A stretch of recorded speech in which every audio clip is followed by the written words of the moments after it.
días a todos.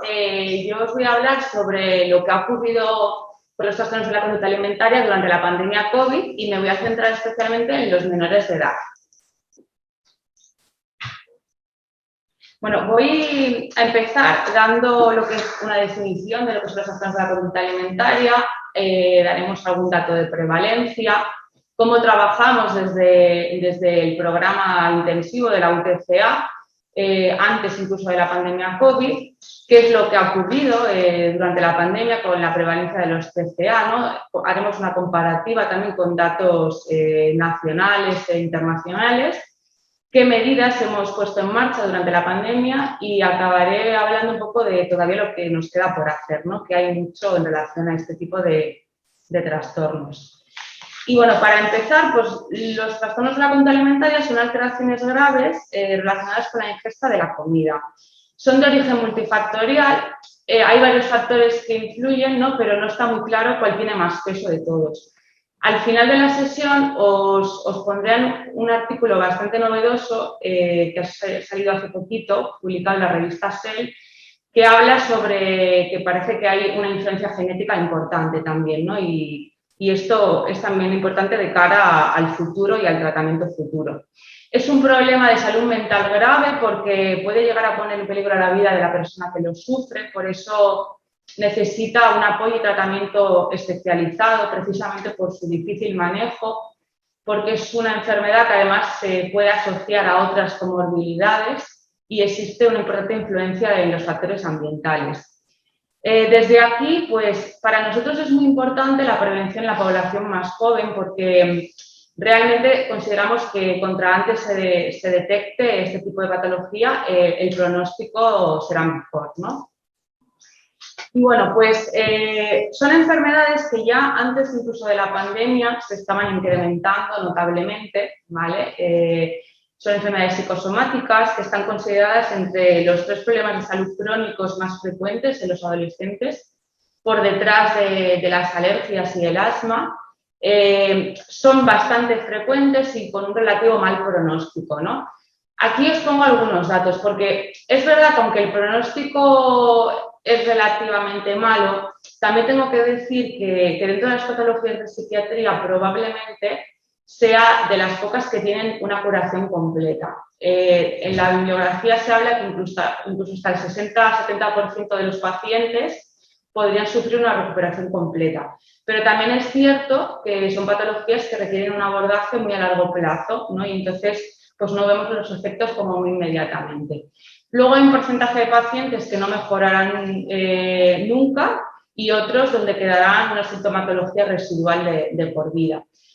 Y luego, algo que me parece especialmente importante es que por cada año de observación de estos pacientes que no se traten, se incrementa la mortalidad entre un 0,5 y un 1%, especialmente por las complicaciones médicas y el suicidio, ¿no? Y es que dentro de las enfermedades psiquiátricas son las que más tasa de mortalidad tienen.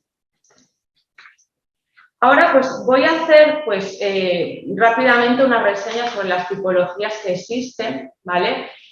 Nosotros tenemos en cuenta a la hora de diagnosticar el DSM-5, ¿no? Que es el manual diagnóstico, pero bueno, hay otras patologías que no están incluidas en el DSM-5 y que también las vemos en el día a día. Entonces, definiré los trastornos por exceso, aquí incluiríamos el trastorno por atracón y la bulimia, que estos dos sí que se encuentran dentro del DSM-5. La hiperfagia, que también la podemos ver como sobre ingestas continuas o ansiedad dirigida hacia la comida. Luego el patrón del comedor nocturno. Estas dos últimas además también son bastante frecuentes en el perfil de bariátrica. Luego están las patologías por defecto, que están la anorexia nerviosa, que ya sabéis que hay de 2 tipos, la restrictiva y la de atracones y purgas, el trastorno por evitación restricción de alimentos, y luego los perfiles mixtos, que digamos que es un cajón desastre donde metemos aquellos pacientes que no cumplen criterios estrictos de los otros, ¿vale? Pues aquí podemos meter anorexias incompletas o bulimias incompletas y también el trastorno por purgas, por ejemplo.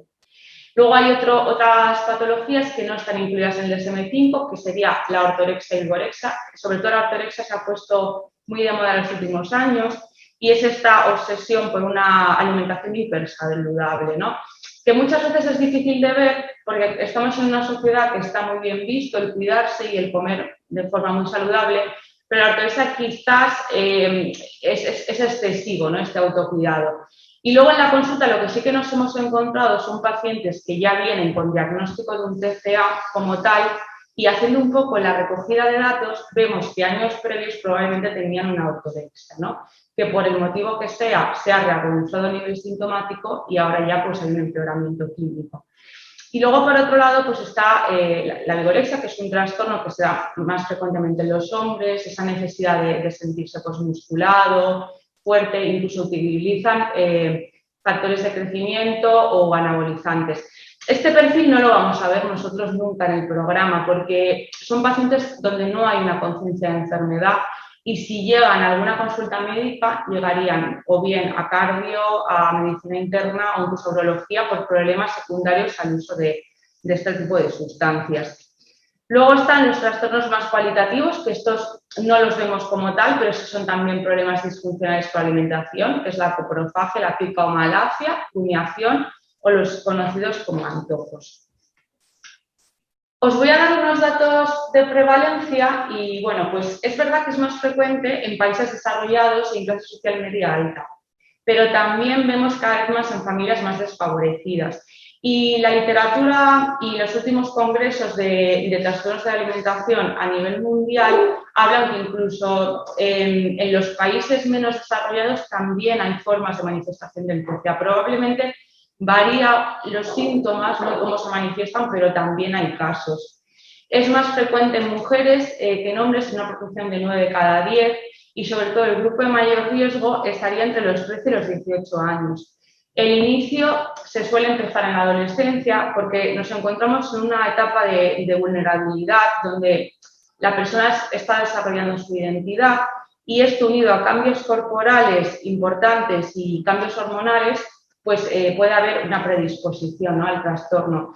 Con bastante frecuencia vemos a niñas que en la historia clínica tuvieron pubertad o telarquía precoz, pues como un acontecimiento para ellas estresantes, donde no pudieron de alguna forma ubicarlo en su proceso de desarrollo y esto unido a otros factores, ¿no?, que influyen en el desarrollo, pues podría ser un precursor. Luego, por otro lado, antes incluso de la pandemia, vemos que ya se empezaron a duplicar los casos, ¿vale? También se empezaron a incrementar el porcentaje de pacientes menores de 12 años y esto no era común porque la edad de inicio era entre los 13 y 14 años, pero hemos empezado a ver personas incluso de hasta 10 años, ¿no? Creo que es la más joven que tenemos en el programa. La prevalencia en España es de 4,1 a 6,4% mujeres entre 12 y 21 años y de 0,3% para los hombres. Si habláramos solamente de anorexia, los datos a nivel europeo rondan en torno al 1%. En España quizás es un poco menos el porcentaje y quizás el porcentaje más elevado son de los trastornos de la conducta alimentaria no especificados, precisamente pues por lo que os he comentado, pues un cajón desastre, ¿no?, donde metemos los pacientes que no cumplen criterios estrictos. Como dato, no está aquí reflejado, pero la Sociedad Española de Médicos Generales hablaba que en torno al 70% de las personas adolescentes no se sentían a gusto con su cuerpo y que dentro de este porcentaje, en torno a un 30% revelaban conductas patológicas de un trastorno de la conducta alimentaria. Es cierto que el hecho de que los adolescentes no se sientan a gusto con su cuerpo, pues en un momento determinado de donde se están identificando y donde están generando su propia identidad, podría resultar normal, pero claro, lo preocupante es que de este porcentaje el 30% incluso puedan tener conductas patológicas. Y dentro de la etiopatogenia, bueno, pues ya he dicho antes que es multifactorial. Parece que hay factores biológicos que influyen, desde alteraciones de la neurotransmisión, ¿no? Parece que hay una disfunción en la serotonina y la dopamina. Antiguamente se pensaba que esto era fruto de la propia desnutrición, donde había una deficiencia en los precursores y desde ahí estas alteraciones. Pero hay estudios posteriores que hablan que incluso en personas que han recuperado su estado nutricional sigue existiendo estas deficiencias y de hecho son patologías en las que utilizamos medicación, sobre todo inhibidores de la recaptación de la serotonina. Luego también, pues hemos visto que son pacientes donde hay anomalías estructurales, ¿vale? Pues todo lo que son aquellas zonas que se relacionan con la regulación emocional están alteradas, ¿no? Luego también hay disfunción en el lóbulo frontal, son personas que habitualmente suelen ser más impulsivas, tienen funciones cognitivas muchísimo más rígidas, ¿no? Y una dificultad en el procesamiento de la información. Y luego pues hay otros factores como alteraciones en el eje hipotálamo hipoficiario, sí que vemos alteraciones en los estrógenos que también influyen de forma directa sobre los neurotransmisores, alteraciones genéticas que ya os he adelantado antes, ¿no? que hay un artículo bastante novedoso que habla un poco de esta influencia, perinatales. Se ha visto que situaciones de estrés, de malnutrición en la madre podrían influir, ¿no? Por fenómenos epigenéticos en una transmisión transgeneracional.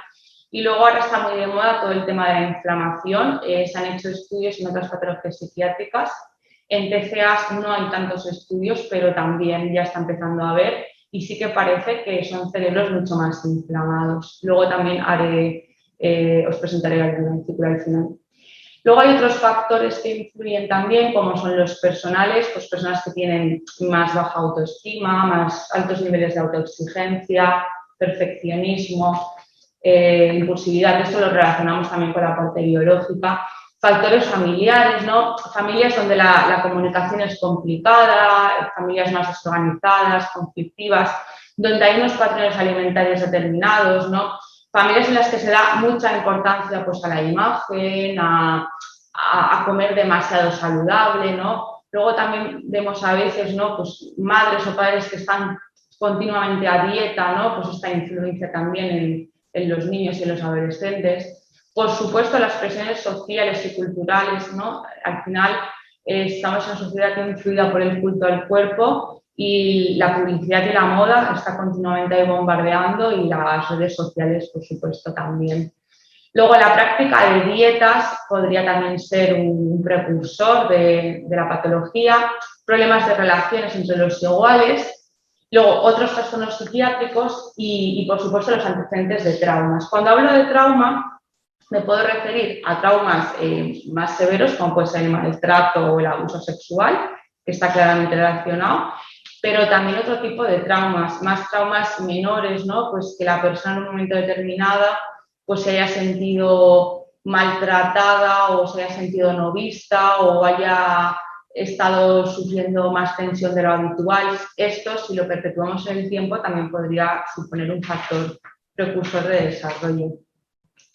Entre los factores predictores, pues bueno, el IMC es importante, tanto en personas con IMC bajos como altos. La presión percibida hacia la delgadez, que en este sentido tiene bastante importancia el factor más social. Si socialmente la delgadez está muy bien vista, incluso a veces está asociada con el éxito, ¿no? Pues esto genera insatisfacción corporal y entonces la persona también se motiva para empezar a hacer dietas. Lo mismo con el concepto de estar delgada, interiorización, ¿no? De estar delgada. Si yo estoy continuamente rodeado de un ambiente familiar o social donde es muy importante la delgadez, yo de alguna manera interiorizo este concepto y esto también me puede llevar a insatisfacción corporal. Incluso sintiéndome bien con mi propio cuerpo, pues tengo como la presión de empezar a hacer dieta, que puede ser también un precursor del desarrollo del trastorno en pacientes con vulnerabilidad. La propia insatisfacción corporal, por supuesto. Además, esto es importante porque cuando tratamos a las personas con TCA es un factor importante de mantenimiento.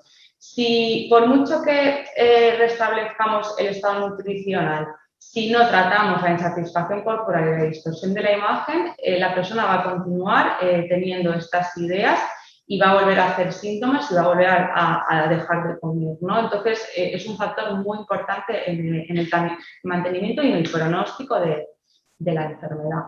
Las dietas restrictivas, ¿no? que las vemos como el origen y mantenimiento de los atracones y también como un precursor del TCA y, por supuesto, la afectividad negativa, ¿no? Al final, las personas que tienen, bueno, pues un ánimo más bajo también son más influenciables y puede haber también más vulnerabilidad. Aquí. Ahora, Bueno, pues entre la población de riesgo, bueno, ya hemos adelantado un poco, ¿no? Los preadolescentes que se están ahí identificando desde el punto de vista de identidad, adolescentes, las mujeres tienen más riesgo que los hombres. Parece que la testosterona puede ser un factor protector, en alguna literatura lo refleja. Luego, antecedentes familiares de obesidad y de otros trastornos de conducta alimentaria. También progenitores que están continuamente a dieta, no es todo también como una población de riesgo. Determinados deportes como el ballet, la gimnasia, el atletismo, la escalada, el baloncesto, esto lo vemos bastante frecuentemente, porque al final en este tipo de deportes el peso es importante desde el punto de vista de estar más ligero para obtener mejores resultados o mejores metas, o también como puede pasar en el ballet o en la gimnasia, es importante porque los movimientos pueden resultar más armónicos desde el punto de vista de la disciplina. Y esto es algo que de alguna manera también insiste mucho en este tipo de deportes. Luego, personas que tienen tendencia al aislamiento, más inmaduras, con cierta dependencia, pueden ser también población de riesgo. Enfermedades crónicas asociadas como la diabetes o la obesidad. Es bastante frecuente el concepto de diabulimia, que son las personas que tienen diabetes y acaban desarrollando un trastorno de conducta alimentaria. Al final, el hecho de estar continuamente sometido a restricciones, a dietas y a pautas, ¿no? Que muchas veces pueden ser muy rígidas, ¿no? Pues esto en población vulnerable pues puede ser también un factor de riesgo. La conflictividad familiar, como ya he explicado, y luego acontecimientos vitales estresantes en los últimos años. Y ahora, pues bueno, hasta este momento os he contado un resumen de lo que son los trastornos de conducta alimentaria y la prevalencia, ¿no? A partir de ahora me gustaría contaros qué es lo que hacemos nosotros desde el programa intensivo, la UTCA, cómo trabajamos incluso antes de la pandemia, ¿vale? Pues nosotros nos ubicamos en la octava planta de Pabellón B, en las consultas de psiquiatría, ¿vale? Estamos dentro del servicio de psiquiatría, que es este pasillo que vemos aquí, ¿no? Esta es la octava planta. Y bueno, pues para los que no sepáis, el servicio de psiquiatría pues consta de una unidad de hospitalización de adultos, otra infantil, hay una unidad de hospitalización parcial con un programa de primeros episodios psicóticos. Luego tenemos un programa de tetiquetamina que se realiza en la URPA con el personal de quirófano, interconsulta. Hay un psiquiatra 24 horas junto con un residente también. Es un servicio investigador y docente y luego hay unas consultas específicas, ¿vale? Dentro de estas consultas específicas está la de cirugía bariátrica, que está bastante relacionada también con los aspectos de conducta alimentaria, ¿vale? Es distinta, pero este es un programa concretamente que se lleva en coordinación con nutrición y con los cirujanos. Y entonces lo que se valora es un poco si estos pacientes podrían ser candidatos a este tipo de intervención. Precisamente el tener un trastorno de conducta alimentaria es una contraindicación para llevar a cabo este tipo de intervenciones, por eso la relación que pudiera tener, ¿vale? Luego tenemos una unidad de memoria, de rehabilitación cardíaca, unas consultas de psiquiatría infanto-juvenil, una unidad del sueño y la UTCA, que es a la que me voy a referir. Dentro del equipo de TCA pues está el psicólogo clínico, que es Chus Domínguez, la psiquiatra, que en este caso soy yo, luego tenemos un psiquiatra de refuerzo y luego está la planta. En la planta hay 2 psiquiatras de adultos que son los que más se encargan de los TCA, aunque bueno, esto es variable en función también de la cantidad de ingresos que existan. Luego los 2 psiquiatras de infantil verían TCAs y luego está la psicóloga que también ve los TCAs. Tenemos una enfermera del programa que es Maite, Mires y Pires que están continuamente con nosotros, la trabajadora social del hospital que está a nuestra disposición, pues si necesitamos coordinarnos con ella en relación a algo, los estudiantes que están continuamente también. Y luego es muy importante también como parte del equipo la coordinación que tenemos con endocrino y nutrición de adultos, donde está Maider y Víctor, y luego con pediatría endocrino y digestivo, que aquí estaría pues Ignacio, Ainhoa, Ariane y Surini. Luego, no forman parte del equipo como tal, pero son también importantes y hacemos bastante coordinaciones con ellos, con colegios, Berritzegunes, servicios sociales y ACAL, que es la Asociación de Álava para la Anorexia y Bulimia, ¿vale? Porque al final son externos un poco a Osakidetza, pero pero sí que son bastante importantes también en cómo va el paciente y desde ahí la coordinación para que el caso esté lo más coordinado posible. Bueno, ¿y cómo se trata este tipo de patologías? Se pueden tratar desde el punto de vista ambulatorio, que esto sería un tratamiento más desde los centros de salud mental, ¿vale? Donde la frecuencia de asistencia pues, es más distanciada. Luego el programa intensivo, que es la UTCA, que es lo que os he estado hablando todo este tiempo. Luego estaría el hospital de día y el comedor terapéutico, que es cuando los pacientes necesitan algo más de contención porque es insuficiente el programa intensivo y también como una forma de prevenir que exista una hospitalización. Y luego ya, pues en última instancia, estaría la hospitalización, ¿no? Que son los pacientes que están en situación de más gravedad o que no se contienen de ninguna otra forma. Las formas de derivar al programa intensivo pues son las siguientes. A través de los equipos de salud mental, recientemente con la pandemia hemos abierto la opción también de esa atención primaria porque lo que estábamos viendo es que nos llegaban los pacientes al programa en situación de bastante gravedad. Y entonces preferíamos que vinieran de forma más directa y no tener que pasar por el centro de salud mental o por la UPI, que al final retrasaba todo el proceso y se complicaba. Luego, por supuesto, a través de endocrino, pediatría digestivo y endocrino, en este caso, o ellos nos mandan a nosotros o al revés, si nos llega primero el caso a nosotros, somos los que derivamos a ellos. A través del servicio de urgencias también nos podrían llegar, de la hospitalización o del comedor terapéutico. Y aquí pongo otras especialidades porque realmente cualquier especialidad que pueda detectar o sospechar de un paciente que pudiera tener un TCA, pues estamos abiertos a que nos lo deriven. De hecho, recientemente nos han hecho una derivación incluso de la unidad de genética, ¿vale? Pero bueno, ginecología, digestivo, también les podría llegar este tipo de trastornos y nos parecería pues estupendo que nos los mandaran. Porque además, con que haya una sospecha es suficiente. Al final la valoración la vamos a hacer desde la unidad.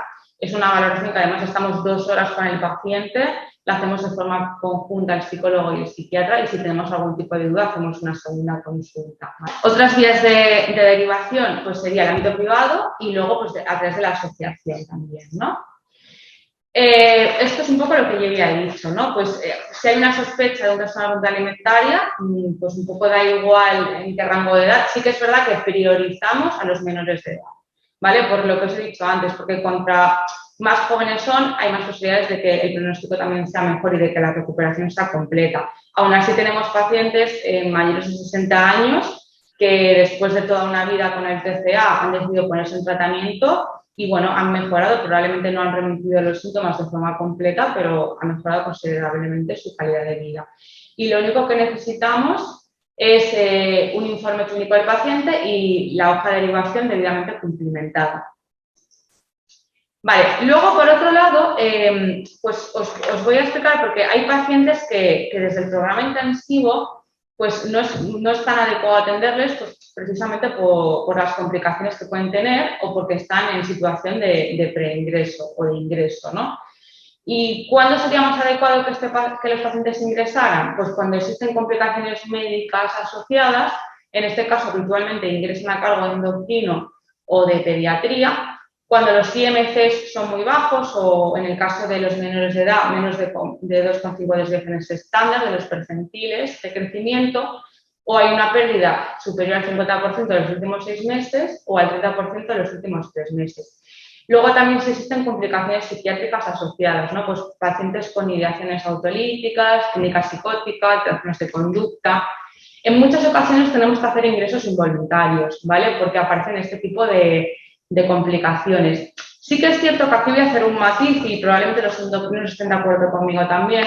Cuando el único criterio para hacer un ingreso urgente es un IMC menos de 14, sobre todo si son pacientes mayores de edad, porque en los menores no suele haber tanto problema, porque los padres es raro que se nieguen a colaborar en el ingreso, pero en los mayores de edad pues hay veces que valoramos un poco porque si la persona está muy negada a ingresar, pues ya nos estamos un poco cargando la relación terapéutica desde ahí y aunque acabe ingresada y recupere el estado nutricional, si no quiere hacer ningún trabajo a nivel psicológico, probablemente luego deje el tratamiento y vuelva otra vez al estado previo. Y además nos hemos encontrado alguna situación que hemos solicitado un ingreso involuntario al juez y solamente si se te que es por el peso nos lo han denegado, ¿no? Pero en el resto de casos pues no suele haber problemas, incluso solicitando la autorización al juez, pues nos la autoriza. Y bueno, pues el tratamiento es multidisciplinar, ¿no? Como ya he ido adelantando, lo que hacemos es restablecer el estado de salud física y nutricional y luego también va asociado a un tratamiento farmacológico en algunos casos que precisa y psicoterapéutico. Desde el programa hay como varias etapas. En la primera etapa es donde hacemos la valoración del paciente y si decidimos que es un paciente candidato para quedarse en la unidad porque cumpla criterios, pues empezamos a trabajar el vínculo y el control de los síntomas. Aquí vemos a los pacientes con bastante frecuencia, ¿vale? Según las necesidades que tenga y tanto el paciente como familia. Ya en una segunda etapa del tratamiento, que el control del síntoma está más avanzado, pues continuamos un poco en esa vía, pero también trabajamos otros aspectos más de la vida de la persona, ¿no? En otras áreas. Porque consideramos que forma parte de este proceso terapéutico que tienen que hacer para poder salir de la enfermedad. También trabajamos la imagen corporal y la distorsión de la imagen, por lo que he explicado antes, porque si no es un factor de mantenimiento y de no recuperación completa. Y hacemos entrevistas con las familias, ¿no? Trabajamos aspectos relacionales, vinculares y dificultades que las familias puedan presentar. Aquí la atención es semanal o quincenal, dependiendo de las necesidades.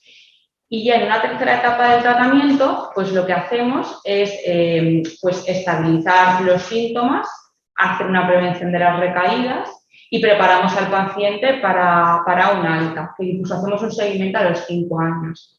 Pero también hemos visto que hay pacientes que incluso después del alta a los 5 años, en un momento determinado, pues han vuelto a tener alguna recaída y son ellos mismos los que deciden llamarnos directamente. Bueno, pues voy a parar un poco para resumir. Hasta ahora hemos hablado de lo que son los TCAs, de un poco los datos de prevalencia, el tratamiento que hacemos desde la unidad intensiva y los criterios para hacer una hospitalización. Bueno, ahora os quiero contar un poco qué es lo que ha pasado durante la pandemia, ¿vale? Durante la pandemia lo que hemos visto es que se han incrementado, por un lado, la demanda de tratamiento, ¿vale? Han llegado los pacientes muchísimo más graves y cuando hablo de más gravedad es a edades más bajas, con criterios prácticamente de hospitalización y no solamente desde el punto de vista físico, sino también desde el punto de vista psiquiátrico, porque había muchísimo más riesgo de suicidio y muchos intentos autolíticos en esta población. Entonces, desde aquí hemos tenido que poner algunas medidas en marcha. Esto que os presento son datos nuestros del programa intensivo, ¿vale? En el 2020, en comparación con el 2019, en menores de edad vimos un incremento del 50% de nuevas consultas y un 100% de incremento en mayores de edad de nuevas consultas. Vemos que los datos entre hombres y mujeres, la proporción es bastante parecida a lo que ocurre en otros lugares del mundo, ¿vale? Dentro del porcentaje de mujeres, el 35% entre 13 y 18 años y dentro del porcentaje de hombres, el 57% entre 13 y 18 años. En 2021, los datos recogidos son hasta septiembre, ¿vale? Y aquí ya, en menores de edad, hemos incrementado un 54% de nuevas consultas con respecto al 2020. O sea, y todavía queda año por delante, ¿no? Con respecto a los mayores de edad, todavía no hemos llegado al mismo porcentaje que el año pasado, pero ya llevamos atendidos el 74% de los pacientes que vimos en 2020. Por tanto, entendemos que cuando acabe el año habremos superado también las cifras. Con respecto a las atenciones entre hombres y mujeres, pues es también bastante similar al año anterior. Lo que sí se ha incrementado es el porcentaje tanto de mujeres como de hombres en el rango de edad de 13 a 18 años. Estos datos los ha facilitado el doctor Gaviña y el doctor Valcarce porque son datos de hospitalización y esto es una comparativa entre el 2020 y 2019. En el 2020 se incrementaron los ingresos un 50% en relación al 2019 y sobre todo el incremento fue entre los meses de julio y noviembre. Y teniendo en cuenta que en el mes de abril estuvo la unidad cerrada por la pandemia COVID. En el 2021, también datos recogidos hasta septiembre, ya llevamos 17 hospitalizaciones, ¿vale? Se ha incrementado un 41% de las hospitalizaciones con respecto al 2020, insisto, todavía queda año por delante. En junio no hubo ingresos, que eso también es un dato importante, y la estancia media de ingresos es en torno a 31 días. Bueno, y si comparamos con lo que está pasando en otros sitios, pues en otros hospitales de España, por ejemplo, en el Niño Jesús, hablaba la jefa de servicio, la doctora Gray, que en el 2020 se habían incrementado las hospitalizaciones un 20-25% y un 40% de las nuevas consultas de los programas intensivos. En el 2021 ya hablaba de 35% de incremento de hospitalizaciones. En el Hospital de Belvitge, el doctor Fernández Arana hizo un estudio piloto en las urgencias donde vio que el 38% de los pacientes empeoraba la sintomatología TCA y hubo un incremento del 56% concretamente en los niveles de ansiedad de estos pacientes. Luego, por ejemplo, en el Ramón y Cajal, también la jefa de servicio, la doctora Ibáñez, hablaba de cuadruplicar los ingresos en el 2021, ¿no? Y estos datos no solamente son a nivel nacional, también son a nivel internacional, ¿vale? Todo lo que la bibliografía que he revisado habla de incremento de los TCAs y de incremento también de los síntomas asociados, ¿no? Por tanto, esto favorece que sea de más gravedad los trastornos, ¿no? Incremento de la ansiedad, de la depresión, si lo comparamos con años anteriores, ¿vale? Y también más intentos de suicidio asociados a los trastornos de la conducta alimentaria. Bueno, pues hasta aquí un poco los datos, pero estos datos no solamente son de TCA, estamos viendo que a nivel de la salud mental se están incrementando también otras patologías, ¿no? Pues aquí habla de incremento de ansiedad y depresión en población infanto-juvenil, duelos más complicados, ¿no? Precisamente por el no existir estos rituales de despedida. Además, también parece que el confinamiento ha influido en el desarrollo físico y emocional de los niños, ¿no? Y bueno, pues otra de las cosas que también se ha incrementado considerablemente y que aparece también ahora muchísimo en prensa es el tema del suicidio. El suicidio, bueno, es la primera causa de muerte en España no natural, ¿vale? Y se ha incrementado mucho y se ha incrementado mucho también en los TCAs. Díaz Marsa habla de incluso el 20% de personas con anorexia y bulimia se han intentado suicidar, ¿vale? En el 2020. Y además es que a mayor gravedad, mayor riesgo de depresión y de suicidio. Y es que se ha incrementado, por otro lado, también los síntomas depresivos asociados al TCA. Por tanto, el riesgo por ese lado también es mayor. Otra de las cuestiones que incrementan el riesgo es la comorbilidad con otros trastornos, ¿no? La asociación con trastornos de personalidad, abuso de sustancias o durante la pandemia se han incrementado también los trastornos por pánico o de estrés postraumático. Luego, este estudio me parece muy interesante, está hecho por el equipo de Nekane Balluerka de la UPV y realmente se hicieron 6.789 entrevistas en varias comunidades autónomas, entre ellas Euskadi, y sobre todo lo que reflejaba era ítems de salud mental, ¿no? En relación a los ítems que más se pueden relacionar con los trastornos de conducta alimentaria, lo que se vio es que el 41% de la muestra de personas encuestadas habían incrementado alimentos de alto contenido calórico durante el confinamiento, 9% mucho. El 28% había incrementado el tiempo de ejercicio físico, siendo el 8% mucho, y el 46% lo había reducido, ¿vale?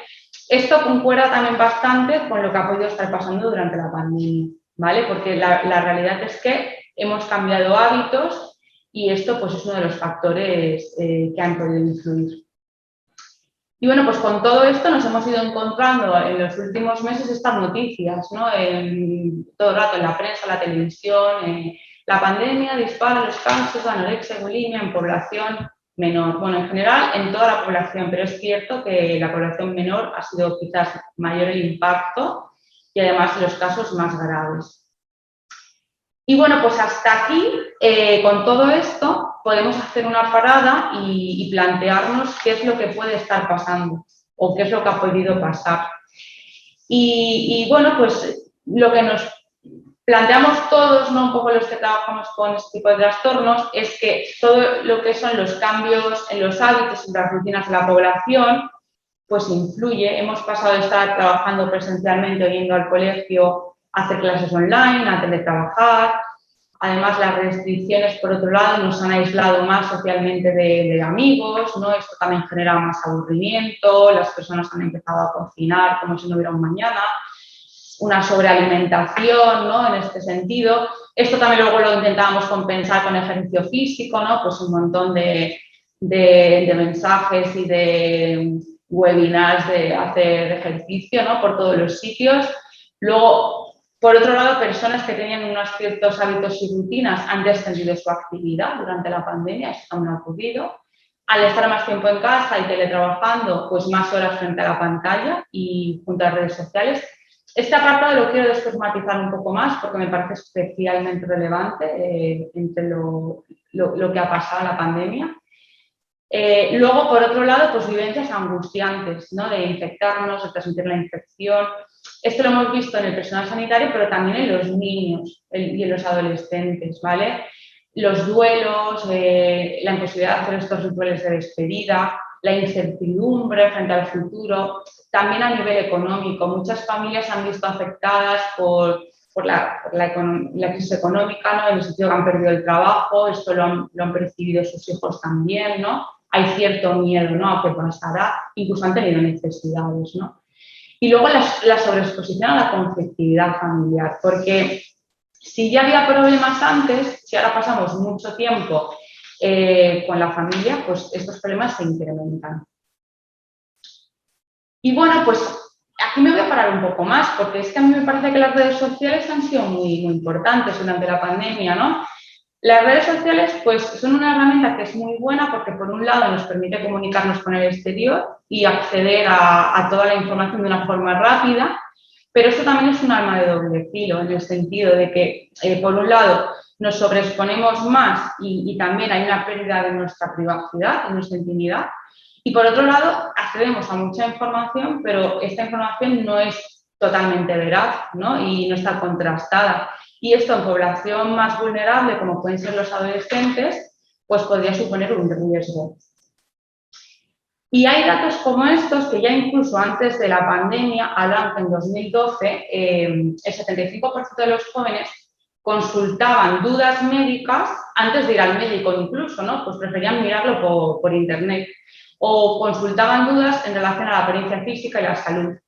Incluso el 60% de las personas con TCA en algún momento también habían intentado consultar cómo adelgazar, dietas, para hacerlo de una forma rápida.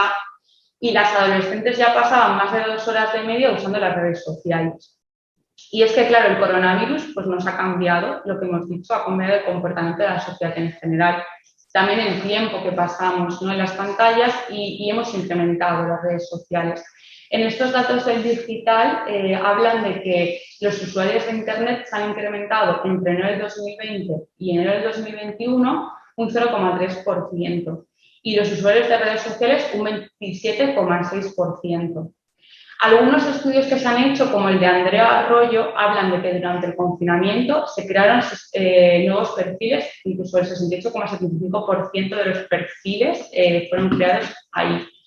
Y que de esos perfiles el 43,75% tenía más del 30% de contenido que hacía apología a los trastornos de la conducta alimentaria.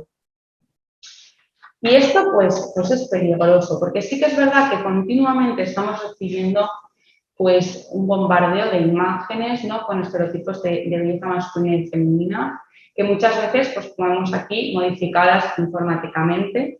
Además, nos mandan mensajes continuamente de alimentación saludable, de dietas milagro. Bueno, pues todo esto en población de riesgo, especialmente los adolescentes, puede suponer un incremento de la insatisfacción corporal y una búsqueda de la delgadez, que esto ya vimos antes, que era un precursor de padecer un trastorno de la conducta alimentaria. Luego, por otro lado, están los llamados influencers, ¿no? Que están ahora muy de moda, que en muchas ocasiones pueden ser como un espejo para los adolescentes, un modelo al que imitar. Y esto hay que tener un poco de cuidado, porque si en ocasiones mandan mensajes que pueden ser que no estén contrastados ni que tengan demasiada evidencia médica, ¿no? Y si un adolescente se quiere parecer a su influencer favorito, pues va a hacer lo que sea necesario, ¿no? Entonces, también hoy en día, pues es que parece que todo el mundo sabe de nutrición y sabe de todo, ¿no? Entonces, es tan fácil como meterse dietas milagro para perder peso y rápidamente pues encontramos una variedad inmensa, ¿no?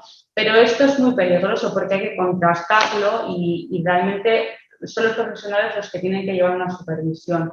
Y como ya hemos visto, habitualmente la población adolescente pues son un poco más reacios a consultarlo a los profesionales, ¿no?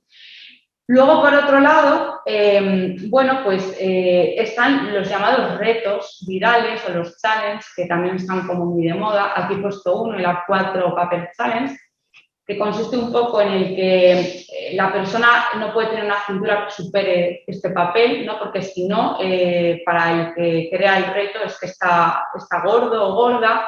Luego hay otros como el thin gap, ¿no? Que al fundar los muslos de las piernas pues no deben de tocarse, ¿no? Por lo mismo, o el up grab, que es otro reto también. Esto también es muy peligroso y esto realmente, pues sí que es cierto que ya algunas redes sociales han intentado bloquear algunos contenidos de este tipo. De hecho, en el 2012, Instagram, Pinterest y Tumblr bloquearon con algunos filtros todo aquel contenido que ponía hashtags anorexias y bulimias, pero la población que crea este tipo de contenido pues cambia un poco su lenguaje o se adapta o cambia las plataformas, ¿no? Para buscar la forma de continuar publicando todo esto. Y ahora, por ejemplo, TikTok, ¿no? Que está bastante de moda, pues está empezando a tener contenido de apología a los trastornos de la conducta alimentaria, ¿no? Entonces, pues bueno, es algo para tener en cuenta. Otra cosa también dentro de las redes sociales, para el que no lo conozca, son las páginas pro anaipomía, son páginas pro anorexia y pro bulimia, ¿vale? Estas páginas fueron creadas en los años 90 y realmente están creadas por personas que tienen trastornos de la conducta alimentaria, ¿vale? Entonces, estas personas lo que hablan aquí pues es una vida basada en la enfermedad, ¿no? Dan tips, recomendaciones y formas para que otros puedan perder peso de una forma rápida, puedan vomitar sin que sean vistos, dan trucos para que los padres no les pillen, para que cuando vayan al médico no se note tampoco, ¿no? Mandando mensajes del tipo de para ser una princesa tienes que hacer este tipo de cosas, ¿no? Es cierto que estas páginas han estado pues bastante penadas y muchas veces se han bloqueado contenido, pero siguen estando ahí. Se cree que en torno a 4 millones de publicaciones tienen hashtags Ana y Mía, ¿vale? Entonces, pues todavía hay mucho que hacer, porque al final esto está al acceso de todo el mundo, ¿no? Y como ya hemos visto, los adolescentes pues son bastante vulnerables a este tipo de mensajes. Y bueno, pues parando de nuevo aquí, que ya hemos hecho un poco un repaso de lo que también ha podido pasar durante la pandemia, ¿no? A mí me gustaría contaros qué hemos puesto en marcha desde la unidad de trastornos de la conducta alimentaria. Nosotros durante la pandemia en ningún momento hemos dejado de ver a los pacientes de forma presencial, ¿vale? Porque precisamente hemos visto que venían cada vez peor. Les hemos continuado viendo, pero además también hemos incrementado la atención a través de la telepsiquiatría. Hemos reforzado con consultas por Zoom o telefónicas. También pusimos un psiquiatra de refuerzo para ver primeras consultas porque no dábamos abasto. Se facilitó la derivación de esa atención primaria, por lo que expliqué antes, para detectarlos antes y en mejores condiciones. Se ha favorecido también la coordinación con los colegios por vía Zoom, telefónicas, y se ha abierto el comedor terapéutico, ¿vale? El comedor terapéutico es un dispositivo que está ubicado en la séptima planta del pabellón B, justo al lado de la UHP. Este es el espacio, el que os pongo aquí. Fue aprobado por el Gobierno vasco a principios del 2021, pero se puso en marcha en junio, ¿vale? Y este dispositivo, la verdad que está haciendo una labor magnífica porque esta saturación que hemos tenido desde el programa, hemos conseguido contener muchos casos a través del comedor terapéutico, ¿no? Y hemos podido evitar tener que acabar ingresando muchos pacientes. Tiene plazas limitadas, entre 4 y 6, pero bueno, al final todos los pacientes no vienen todos los días, por tanto este número es variable en este sentido, ¿no? Ya en el tiempo que lleva abierto ya se han dado 6 altas, ¿vale? Y sigue funcionando pues a tiempo completo. Funciona de 12 a 4 en horario de comida y merienda. Hay una enfermera, un psiquiatra y un psicólogo, ¿vale? Que son las tres personas que se encargan un poco de todo lo que es la atención del comedor. Y llegado a este punto, pues hemos hecho cosas, pero podemos seguir haciendo más, ¿no? Que nos falta todavía mucho por hacer. ¿Qué es lo que todavía podríamos seguir haciendo? Pues prevención. Prevención no solo secundaria, que parece que es la que más hacemos siempre, no la de que diagnosticar antes, sino también a nivel primario. Y desde aquí, pues la prevención tiene que empezar ya a nivel escolar, mediante programas preventivos. Yo os he puesto aquí DIFCA. DIFCA es un programa preventivo que está instaurado en los colegios e institutos de la Comunidad Valenciana y es muy interesante, hacer prevención a nivel primario y secundario, ¿no?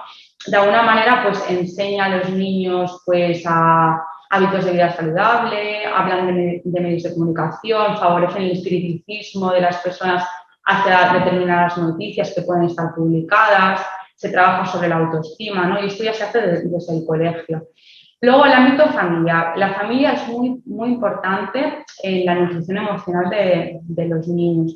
Además, también son un modelo, ¿no? Un modelo para los niños en estilos de vida y hábitos saludables.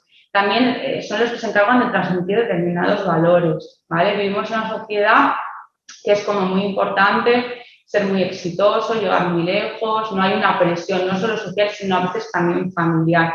Y es importante escuchar a los niños, es importante entender que los padres no son lo mismo que los niños son individuales, ¿no? Y que hay que respetar, que ellos quieran hacer cosas diferentes y que piensen también de una forma diferente, ¿no?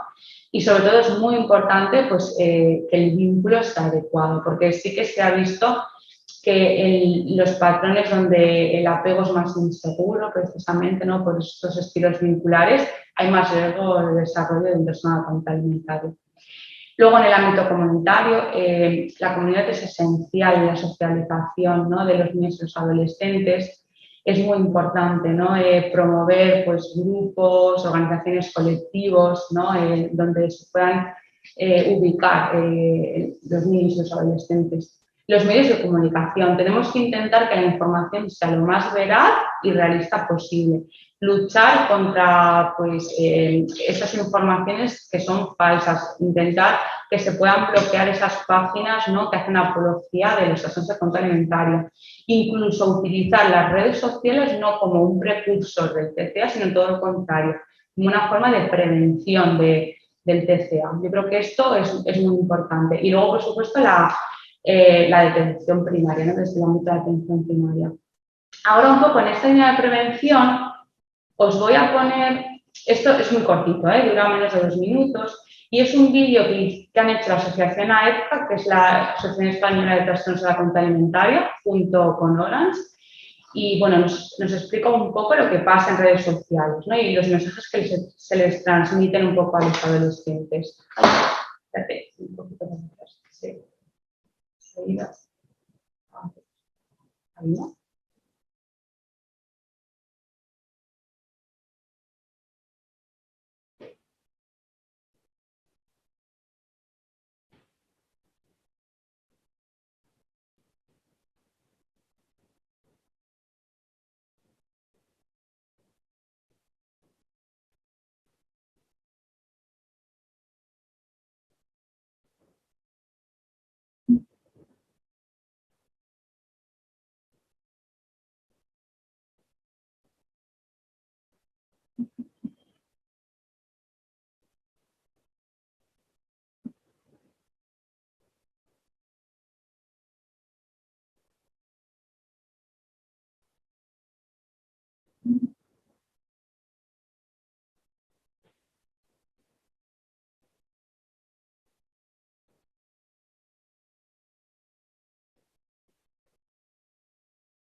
Bueno, pues esto, bueno, son campañas que están muy bien, ¿no? Desde el punto de vista de la prevención y es un poco lo que os quería transmitir con este vídeo. Luego, otras cosas que también se pueden poner en marcha, pues grupos de pacientes con trastorno secundario alimentario. Al final, hemos visto que es muy interesante llevar a cabo un tratamiento individual, pero lo que es más potente desde el punto de vista de tratamiento es precisamente en los grupos lo que te puede transmitir otra persona que tiene el mismo problema que tú, ¿no? Grupos de apoyo y psicoeducativos a padres, guías de apoyo, que os he puesto algunos ejemplos de algunas guías que han salido durante la pandemia. Esta, concretamente también es de Osakidetza, que ya estaba previa a la pandemia. Formar más a los profesionales, porque al final de esta forma podemos detectar antes. Y también por el tema de dar mensajes claros y mensajes que sean adecuados, ¿no? Porque muchas veces la ausencia de formación nos puede llevar a dar mensajes a ese tipo de pacientes que sean más contraproducentes incluso. Y nuevas vías de investigación, ¿no? En este sentido, pues, bueno, no voy a entrar demasiado, pero esto es un artículo publicado en una tesis reciente que habla de la influencia de factores inflamatorios, como ya os había dicho antes. Y este es otro artículo que es bastante novedoso, está publicado en la revista Cell y habla un poco del mayor mapa genético hasta el momento de los trastornos psiquiátricos, ¿no? 109 variantes genéticas relacionadas con 8 patologías psiquiátricas. Y aquí un poco lo que se ha hecho es dividir por 3 grupos de trastornos genéticamente afines, entre ellos está la anorexia, ¿no? Entre el grupo de comportamientos más compulsivos. Y lo que se ha visto que en estas agrupaciones concuerdan este tipo de trastornos con luego lo que es el tratamiento clínico de estas patologías. Lo que se pretende también, de alguna manera, es ver qué cerebros pueden ser más sensibles, identificando aquellos genes compartidos por el mayor número de patologías posible. Es un artículo muy novedoso y muy interesante para el que lo quiera leer. Y luego ya, pues para finalizar, no me voy a demorar ya más, os he puesto aquí unas conclusiones, estas son conclusiones mías, personales, pero bueno, a modo de resumen. Los trastornos alimentarios son enfermedades complejas por su etiopatogenia y complicaciones. La pandemia ha incrementado las conductas de riesgo para desarrollar este tipo de trastornos en pacientes vulnerables. Se ha producido un incremento significativo de casos y con clínica de más gravedad.